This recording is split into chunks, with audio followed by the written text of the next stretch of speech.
Il existe des animaux sur cette planète qui semblent avoir été créés pour briser toutes les règles. Ils disparaissent dans le paysage, affrontent des ennemis plus grands qu'eux et survivent dans des endroits où vous ne tiendriez probablement pas quelques heures.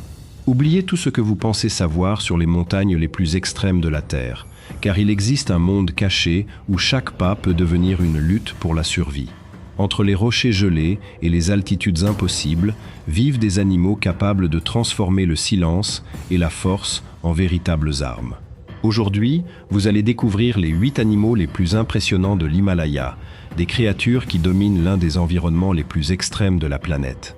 Et croyez-moi, certains d'entre eux sont exactement le genre d'animaux que vous ne voudriez jamais rencontrer en personne. Commençons. Lynx eurasiatique. On commence avec un animal que la plupart des gens sous-estiment immédiatement, et c'est exactement son avantage. Le lynx eurasiatique pèse entre 18 et 30 kg. Pas de quoi impressionner sur le papier.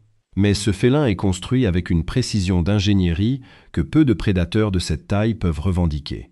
Ses pattes arrière sont plus longues que ses pattes avant, ce qui lui donne une puissance de propulsion exceptionnelle pour bondir et changer de direction à grande vitesse sur terrain enneigé et rocheux. Ses pattes sont larges, presque comme des raquettes naturelles, lui permettant de se déplacer silencieusement sur la neige sans s'enfoncer, là où ses proies peinent à avancer. Il chasse principalement des chevreuils, des lièvres variables et des chamois, des animaux souvent plus grands que lui. Sa technique repose sur une approche lente et méthodique, parfois pendant plusieurs heures, avant une attaque explosive à courte distance. Il ne poursuit pas, il attend le moment exact. Ses griffes rétractiles restent constamment affûtées et sa morsure cible directement la gorge ou la nuque, une précision chirurgicale acquise par des millions d'années d'évolution en altitude.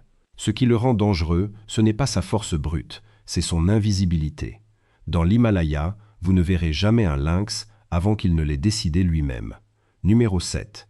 Aigle royal. Parlons de chiffres d'abord. Envergure jusqu'à 2,3 mètres. Vitesse de plongée jusqu'à 320 km/h. Cerf capable d'exercer une pression de 400 kg par centimètre carré. Et une vision 4 à 8 fois plus puissante que celle d'un humain, capable de détecter un mouvement à plus de 3 km de distance. L'aigle royal ne chasse pas à l'aveugle. Il observe, calcule et décide. Depuis les courants thermiques où il plane sans effort, il cartographie son territoire avec une précision que peu de prédateurs terrestres peuvent égaler. Dans l'Himalaya, il s'attaque à des proies variées. Marmottes, lièvres, jeunes chamois et dans certains cas documentés, des renards adultes. Sa technique de chasse est une plongée quasi verticale, ailes repliées, qui transforme son corps en projectile. L'impact des cerfs est souvent fatal avant même que la proie ne comprenne ce qui s'est passé. Ce qui le distingue des autres rapaces, c'est sa territorialité. Un couple d'aigles royaux peut défendre un territoire allant jusqu'à 200 km², repoussant activement tout intrus, qu'il soit animal ou humain trop curieux. Dans les airs de l'Himalaya, il n'a aucun prédateur naturel. Aucun. Numéro 6. Loup de l'Himalaya. Le loup de l'Himalaya est une sous-espèce distincte, génétiquement différente du loup gris commun, adaptée à la vie entre 3000 et 5000 mètres d'altitude. Il pèse entre 25 et 45 kg et possède une capacité pulmonaire supérieure aux autres loups, une adaptation directe au manque d'oxygène en haute altitude. Courir, chasser et combattre là où d'autres canidés s'épuiseraient rapidement, c'est son quotidien. Ce qui rend ce loup particulièrement redoutable, c'est sa stratégie collective. Il chasse en meute, généralement entre 4 et 8 individus, avec une coordination qui ressemble davantage à une tactique militaire qu'à une simple poursuite. Chaque membre joue un rôle précis. Certains poussent la proie, d'autres coupent les angles de fuite, d'autres encore attendent au point de sortie naturel du terrain. Ses proies principales sont les barrals, ces moutons bleus des hautes altitudes, mais aussi des yaks juvéniles et des cervidés. Face à une proie qui tente de fuir dans la neige profonde, la meute tourne l'environnement à son avantage, épuisant la cible avant l'attaque finale. Sa morsure atteint 150 kg de pression par centimètre carré, suffisante pour broyer des os épais. Mais dans la nature, il préfère rarement en arriver là. L'efficacité collective rend l'effort individuel presque inutile. Numéro 5. Léopard des neiges. Il n'y a presque aucun animal dans l'Himalaya qui soit aussi difficile à voir que celui-ci. Le léopard des neiges ne se contente pas de vivre dans les montagnes. Il disparaît dedans. Son pelage n'est pas seulement beau, il est une technologie de camouflage parfaite. Des roches grises, de la neige sale, des ombres froides, il devient tout cela à la fois. Même à quelques dizaines de mètres, il peut rester invisible pendant des minutes entières, immobile, observant. Mais ce qui change vraiment les règles du jeu, c'est son corps. Sa queue, presque aussi longue que son corps, agit comme un balancier et une couverture thermique. En plein vent glacial, il s'enroule dedans pour conserver sa chaleur, comme un système de survie intégré. Ses pattes larges fonctionnent comme des raquettes naturelles, lui permettant de marcher sur des pentes impossibles sans glisser. Il chasse des proies qui vivent là où presque aucun prédateur ne devrait survivre. Barral, lièvre des neiges, parfois même des animaux qui font 2 fois son poids. Il attaque rarement de face. Il utilise le relief, les falaises, les angles morts. Une chute de pierre peut être une arme, une pente devient une embuscade. Et pourtant, malgré toute cette perfection, il est rarement vu. Certains habitants de l'Himalaya disent qu'apercevoir un léopard des neiges une seule fois dans sa vie est déjà un signe de chance extrême. Dans ces montagnes, il n'est pas seulement un prédateur, il est une apparition. Numéro 4, Carcajou de l'Himalaya. Si l'Himalaya avait une réputation de chaos incarné, ce serait lui. Le carcajou de l'Himalaya n'a pas la taille des grands prédateurs, mais il agit comme si les règles ne s'appliquaient pas à lui. Compact, massif, souvent entre 10 et 18 kg, il possède une musculature disproportionnée pour son gabarit.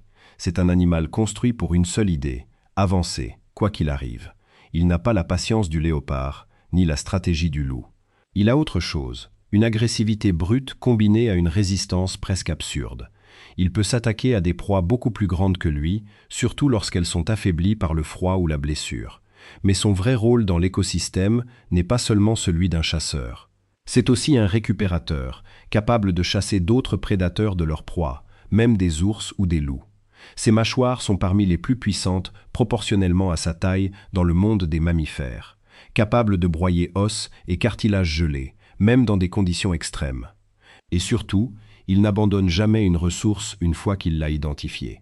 Dans la neige profonde, il peut parcourir des distances impressionnantes sans s'arrêter, comme si la fatigue était un concept qui ne le concernait pas. Certains explorateurs le décrivent comme un petit démon des montagnes, imprévisible, tenace et totalement incapable de reculer. Dans l'Himalaya, ce n'est pas la taille qui impose le respect, c'est l'obstination. Numéro 3. Tigre du Bengale. Le tigre du Bengale est l'un des plus grands félins du monde et l'un des prédateurs les plus dangereux de l'Himalaya et des régions voisines. Il mesure jusqu'à 3 mètres de long, queue comprise, et pèse entre 180 et 260 kg. Ses canines dépassent 7 cm et ses griffes rétractiles, proches de 10 cm, sont conçues pour s'ancrer profondément dans la chair et maintenir une proie en lutte. Il ne chasse pas des animaux faciles.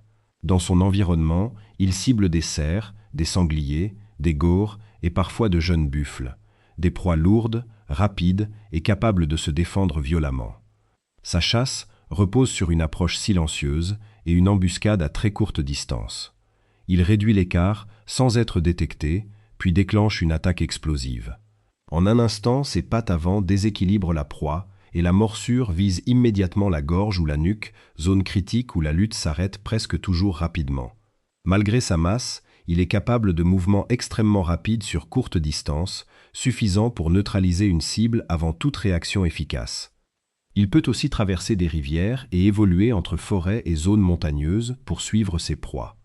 Dans ces environnements, sa puissance, ses armes naturelles et sa précision font de lui un prédateur dominant, capable d'imposer l'issue d'un combat en quelques secondes. Numéro 2. Sanglier sauvage de l'Himalaya. Dans l'Himalaya, certaines proies se comportent comme des prédateurs. Le sanglier sauvage en est l'exemple parfait. Il peut dépasser 150 kg avec un corps compact, bas sur pattes, construit pour encaisser les chocs et continuer d'avancer. Sa tête massive est protégée par une couche de muscles et de peau épaisse, presque comme une armure naturelle. Ses défenses sont ses véritables armes. Elles peuvent ouvrir des blessures profondes et briser des structures osseuses dans un mouvement latéral rapide, surtout lors d'une charge en montée. Mais le plus surprenant n'est pas sa puissance, c'est son comportement. Quand il est menacé, il ne recule pas, il accélère, il charge directement vers le danger, même sur terrain glacé, même contre des prédateurs bien plus grands. Dans certains cas, des léopards des neiges ou des loups préfèrent abandonner plutôt que de risquer une blessure grave face à un mâle adulte. Ce n'est pas un animal discret, c'est un impact vivant. Numéro 1, ours brun de l'Himalaya. À ce niveau, la notion de prédateur change complètement. L'ours brun de l'Himalaya peut dépasser 300 kg et s'adapte à presque tout. Altitude extrême, froid intense, manque de nourriture. Il ne dépend d'aucune technique précise. Il combine tout, force, endurance et opportunisme. Ses griffes dépassent 10 cm et peuvent retourner un sol gelé ou fracturer des couches de glace pour atteindre de la nourriture. Sa morsure est capable de briser des os massifs sans effort visible. Mais ce qui le rend dominant, c'est sa présence. Quand il entre dans une zone, le comportement de tous les autres animaux change immédiatement. Rien ne reste neutre. Il peut fouiller le sol pendant des heures, puis passer à une charge rapide et destructrice en un instant. Dans l'Himalaya, il n'a pas besoin de chasser comme les autres. Il impose ses règles à l'environnement lui-même. Vous êtes resté jusqu'ici, donc j'imagine que ces montagnes vous ont accroché autant qu'elles fascinent. L'Himalaya n'est pas juste un décor. C'est un endroit où chaque animal est forcé de devenir quelque chose de plus extrême, plus efficace, parfois plus dangereux que partout ailleurs sur Terre. Maintenant, dites-moi une chose, lequel de ces animaux vous a le plus marqué? Et surtout, si vous aimez ce genre de plongée dans la nature brute et extrême, abonnez-vous. Le prochain épisode ira encore plus loin dans des territoires où très peu d'animaux survivent, et encore moins dominent.